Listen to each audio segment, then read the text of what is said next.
Hi, and welcome to Before It Gets Ugly, where we talk about how to get out of high conflict of marriages, relationships, before it gets ugly. And believe me, it can get ugly.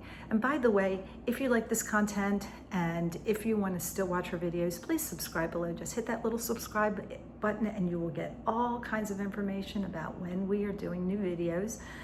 And we pop them up pretty regularly. And also, if you want to schedule any time with me, just click on the link that takes you to my calendar and we can have a chat. All right, we will be sending you a lot of resources, lots of information, because this is really about helping you. I am Susan Schofer, longtime private investigator turned high conflict divorce strategist and certified coach.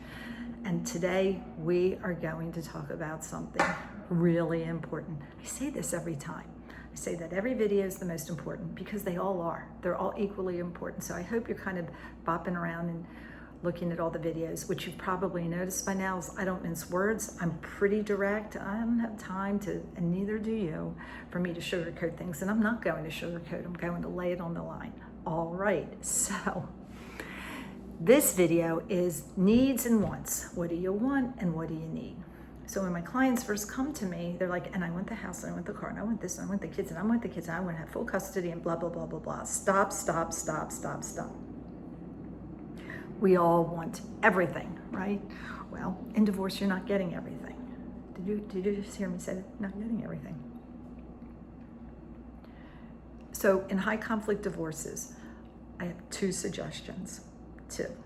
Number one, you decide what you must have. Number two, you don't say that to your spouse. And let me tell you why. High conflict people love high conflict. A high conflict person will love to make your life miserable. And if they know you're fighting for something, you're fighting for that, they're going to fight miserably against you so that they can get what they want. And even if you're asking for something that you know they don't want, they don't care about, the fact that they know you want it, well, they're going to fight like crazy so that you don't get it. All right? So there's ways for your attorney to present, this is very casually, this is, fair and equitable, blah, blah, blah, so that you get what you want. Now, we all know the most important thing are your children in custody. We will talk about custody issues a lot, but this is not where you say, and I want the children, and I think I'm a better parent, and I think I should have them more of the time, because you know what, you're always traveling, you're never around. I'm the one that takes them, blah, blah, blah. Stop right there. Courts don't look at it that way. Courts look at it as that the child has equal rights to both parents, unless one parent is really off their rocker, like a psychopath, and you can prove it, okay? So fair is what the courts want to do for what they say in the best interest of the child. That's the term you'll hear pretty consistently. So if you're about, well, I'm the better parent, I'm a stay-at-home mom, and I'm the one who takes the children to the doctor, he doesn't even know the name of the teachers. Well, let's be clear about something. You and your spouse decided a while ago, like probably right before you had kids or after you had the kids, that you were going to be the stay-at-home mom, and he was going to go to work. Well, if that's the case, it would be realistic for you to be the one who takes the children to the pediatrician, to the dentist, to the physical therapist, or when they sprain their ankle playing soccer, which they all do nowadays, to the physical therapist, right? Okay, orthodontist, you're the one. But that doesn't mean he can't learn to do it. So if you have 50-50, it's expected that during his time, he'll get the kids to those appropriate places. He'll work it around his work schedule. No different that when you get a job, or if you do have a job, that you do this around your schedule.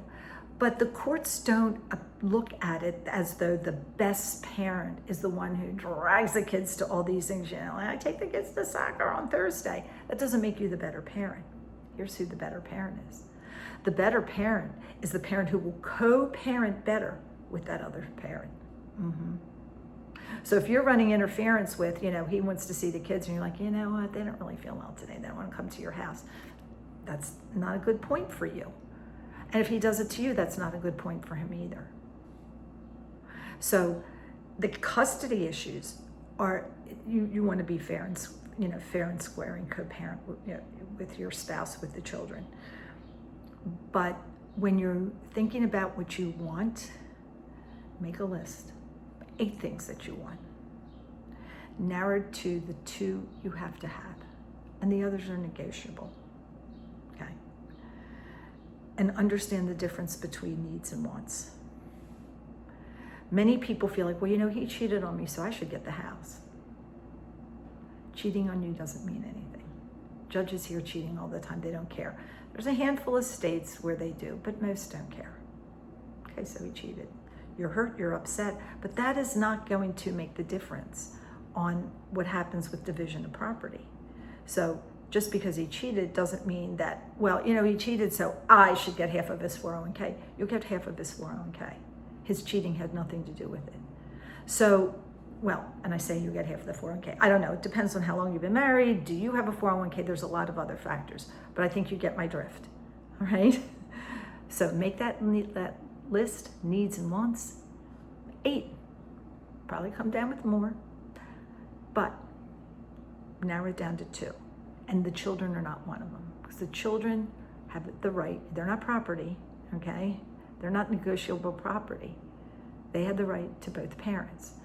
So narrow it down to 2 things that you really want. And then you and your attorney can work on that. All right. See you in the next video.